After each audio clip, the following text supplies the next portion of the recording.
I'm gonna need name tags so I can call names. What do you think, Trexie? I don't know. I feel like Sheldon is always more academic, so he thinks everyone can understand that way. But Penny, she is not that academic, highly academic, so she don't get whatever he said mostly. So different communication style, I said. Yeah. Yeah. I would say Sheldon lacks emotional intelligence. Oh. That's what I would say.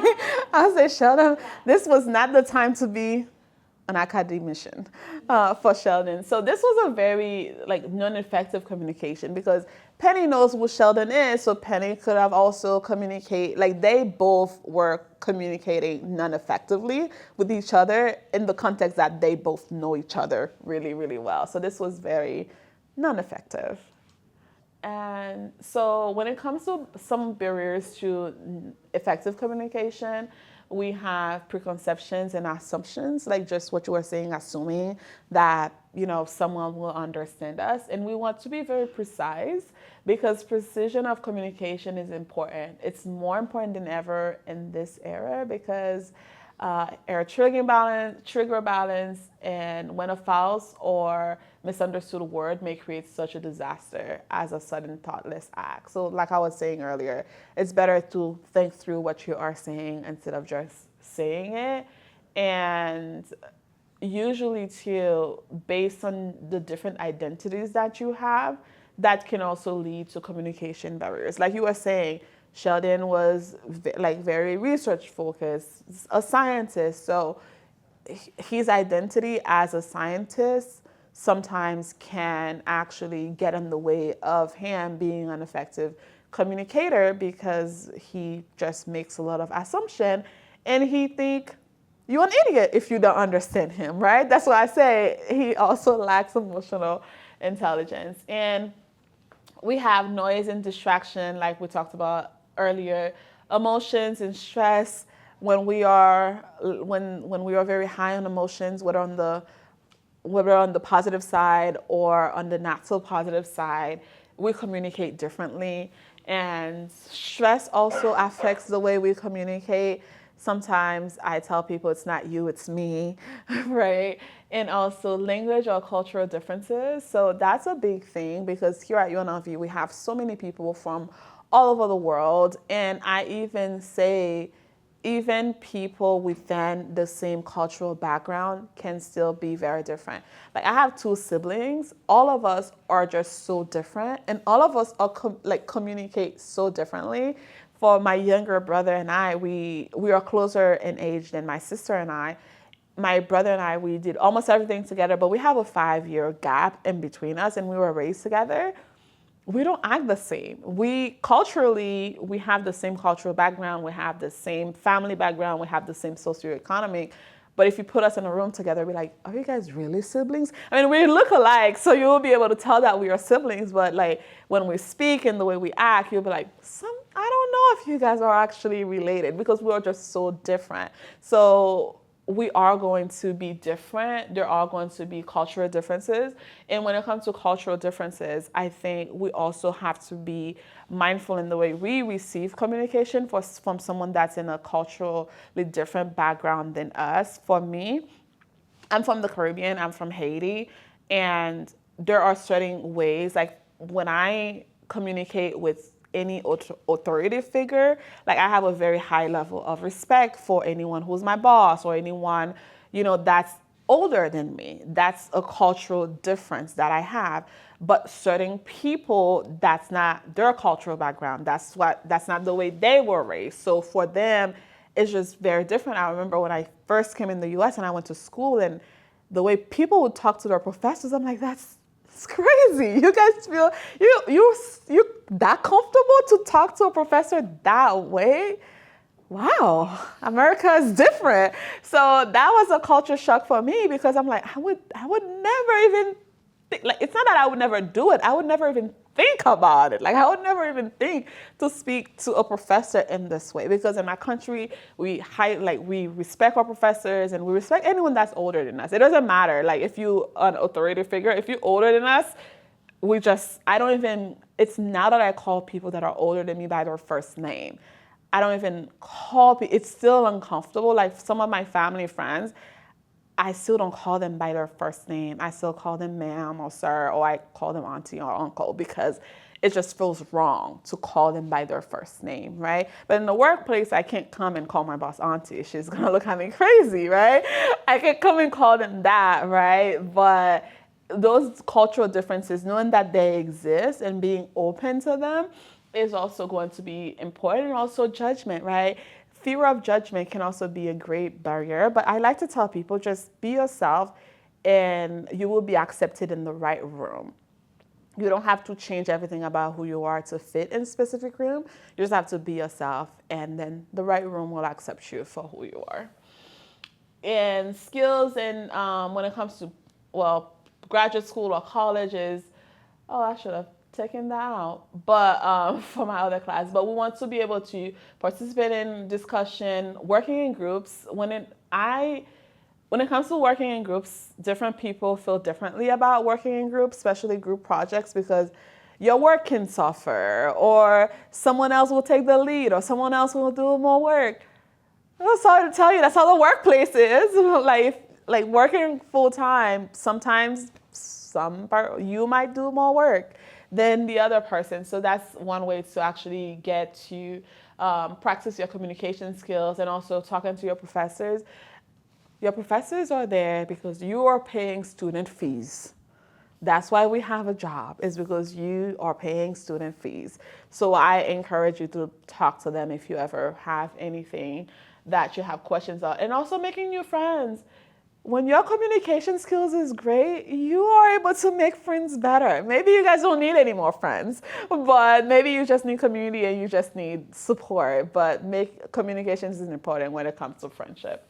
So for this one, I'll just go over it really briefly for anyone that's interested in newsletter. So whether if you are at work or maybe in the future, if you might have to do newsletters are usually just very short, straight to the point, and pretty, I guess, email you can send. So when it comes to best practice, you want to have a great subject line. On a pre-header, you want the communication to be clear, you want your content to be structured, and you want it to be visually appealing. Because I like to say, if you're going to do a newsletter and it's not visually appealing, just send me a regular email. So you see, like I said, I think I'm comfortable enough with you guys to be able to talk the way I naturally talk. And also you want to have different button and hyperlink, and you want to keep it consistent, and you want to test. Most newsletter pages will always give you an opportunity to test it by sending it to yourself, just to make sure all the links are working, everything is the way you want it to be, because you don't want to send it out and then that's when someone replies, hey, I can't click on that link. So you want to make sure you test it. And since not a lot of you are part of Jira or so, we don't have to do that. Maybe Thomas, you can do that later. We'll share the slides with you if you want to practice how to do a newsletter. Okay, so when it comes to social media, we have different platforms. We have Instagram, Facebook, X, LinkedIn, Flip, TikTok, Threads, Snapchat, and so much more. Are any of you guys on any of these or all of them? You on LinkedIn and X? What about you? Just LinkedIn and TikTok. Okay, what about you? What's your name? Sumaya. Sumaya, nice meeting you. Nice to meet you too. LinkedIn, Facebook, Instagram. Okay. And Snapchat. Okay. We have 4. Anyone else can beat that? Anyone else on any platform? Just Instagram and X. Just Instagram and X. What about you, Thomas? Probably Instagram, X, LinkedIn, TikTok, and Snapchat. Okay. Sometimes, but Okay. not regularly for all. What about you? Instagram, Facebook, X, LinkedIn, Snapchat, but I don't use X that much. Okay. What about you? Yeah, I really don't use most of them that much, but I have accounts with like 6 of them. Okay, so I have the accounts, I just don't use them. Okay, so how are you guys using social media right now? Are you using it to scroll? Are you using it to post? Like, how are you using social media right now? I use LinkedIn for jobs. Okay. Facebook is mostly for families, Mm. and Instagram is for friends. Snapchat is also for friends. TikTok is just to look. Just to scroll. Okay. Well, so when it comes to the different platforms, every platform is different. Like I like to say every platform is different because you're gonna have different audiences. But you also want to be very professional in everything you post on all the platforms. I'll tell you why.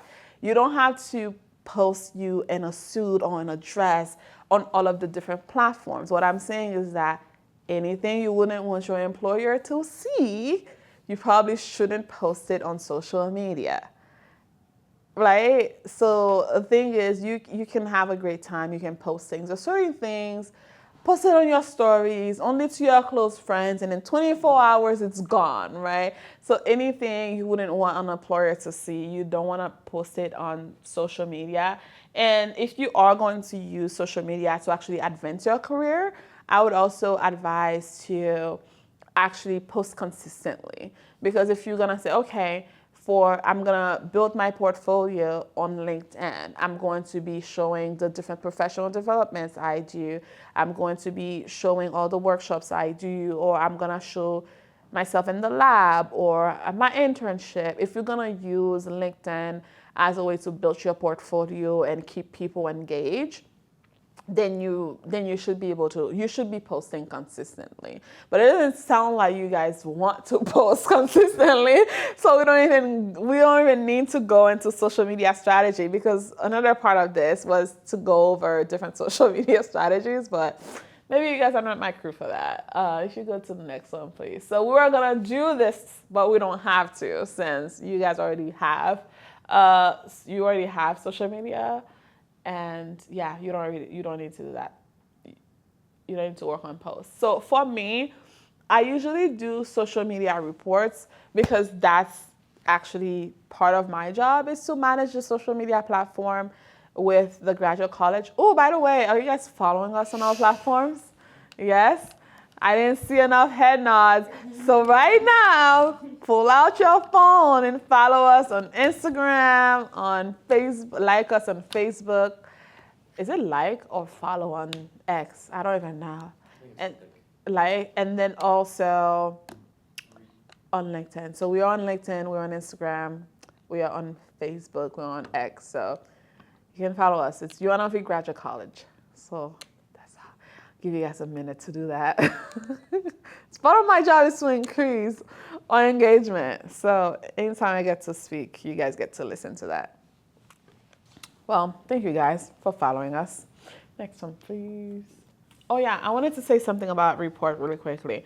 So usually I do this report so that I can see how all different platforms are doing. And also, if you ever want to take social media as a career, or you want to continue to stay engaged when it comes to social media, I would really encourage to look at how the platforms are doing, like month to month, to see, okay, there's Instagram really like there's Instagram like videos and reels, and LinkedIn like pictures and links, and Facebook is like up in the air kind of thing. So just so that you can see what engagement you're doing. But if you're doing it just to actually keep friends updated, and you are doing it just to keep a portfolio of your work, then it's really, you don't have to go into that. But it's just something that, in case you want to make communications and marketing part of your career, then that's a thing you can do. Another video. Paul, we have our first group from India coming next week. Since Mr. Rashid has traveled to India many times, I've asked him to talk to you about etiquette in India. Mr. Rashid. Paul, why don't you greet me as if I were an Indian tourist? Ask me to come with you and show me to the tour bus. Okay, hi there, I'm Paul. Oh, if I were an Indian woman, you would have just insulted me. Women and men generally do not touch. Okay, hi there. You just told me to go away. Oh. Oh, too close. You should stand this far away from someone.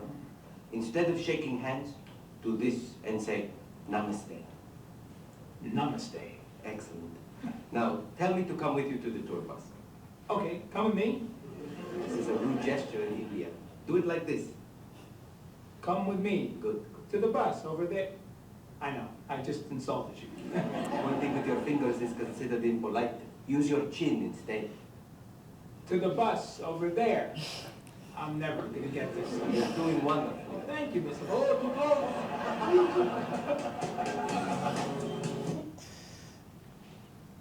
Now, let's hear from business professor Erin Mayer talking about how easy it is to misunderstand why some people behave the way they do in everyday situations when we don't belong to the same culture.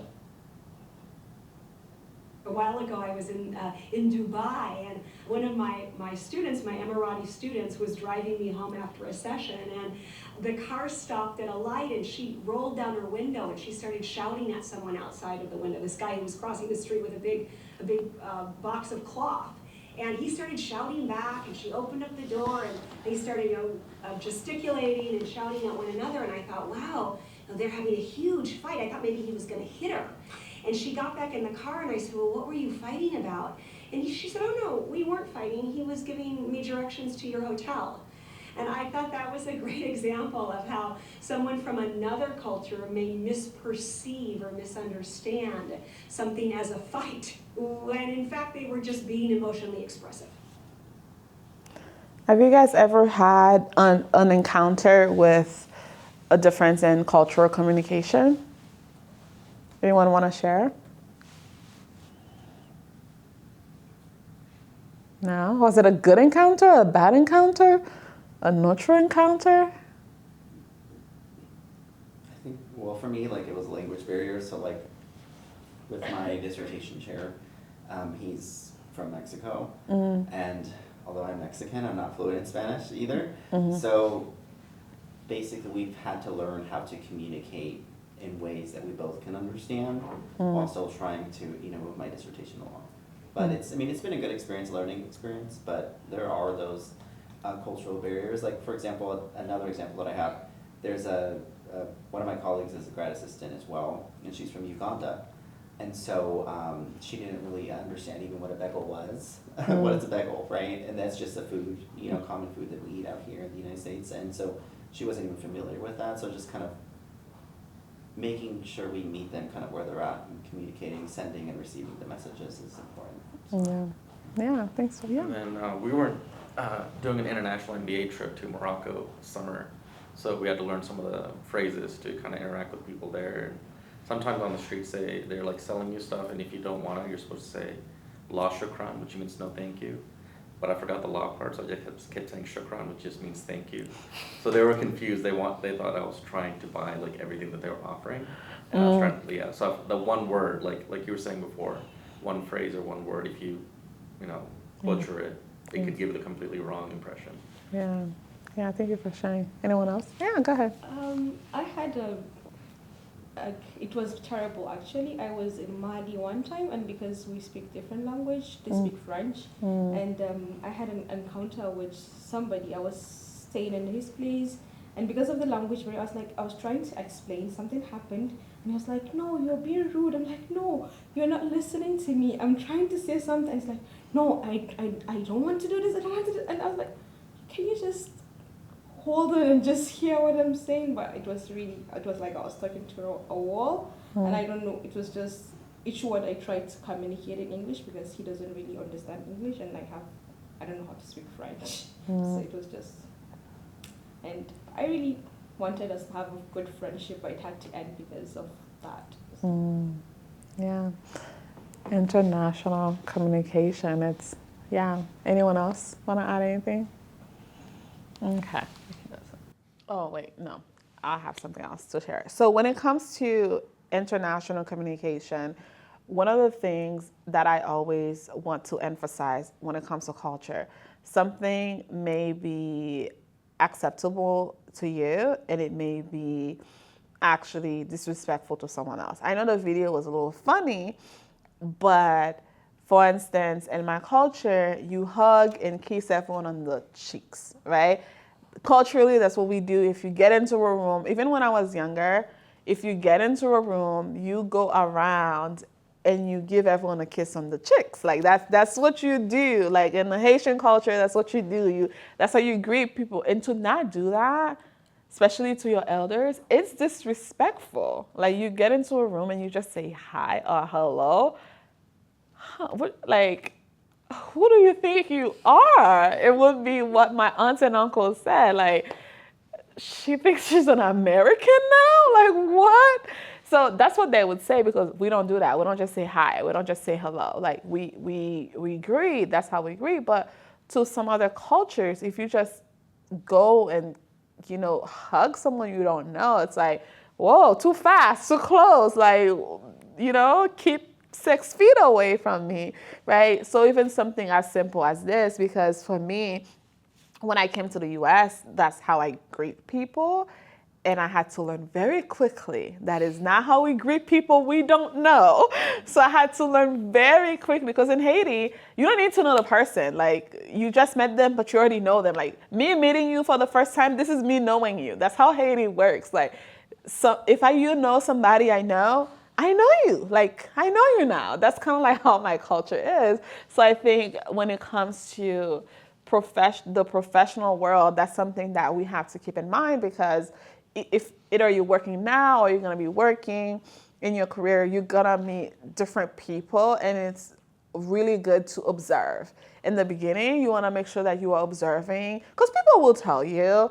And I usually ask people, are you a hugger? So then I know, whether to hug you or not, right? So usually my colleagues, I usually ask, like, especially if it's somebody's birthday, like if it was wrong to just say happy birthday and not give you a hug, but that's just me. That's just how I was raised. That's just how I grew up, and that's just my culture. So I usually like to actually ask people, because I'd rather ask and you say, oh, I'm not a hugger, or I'm not comfortable hugging, than for me to do it and I embarrass myself and I make it very awkward for you. I remember there was one event I went to when I was an undergrad. I was part of a student org, and one of the students was a male and does not shake hands with women.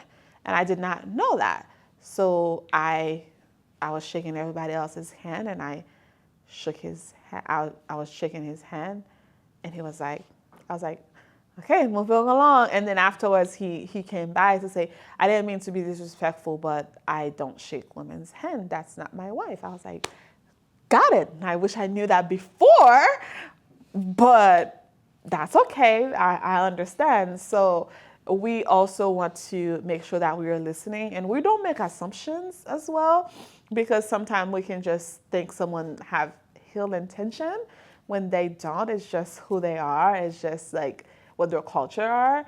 And also, when someone is from a different culture, it's okay for us to learn and make space for them.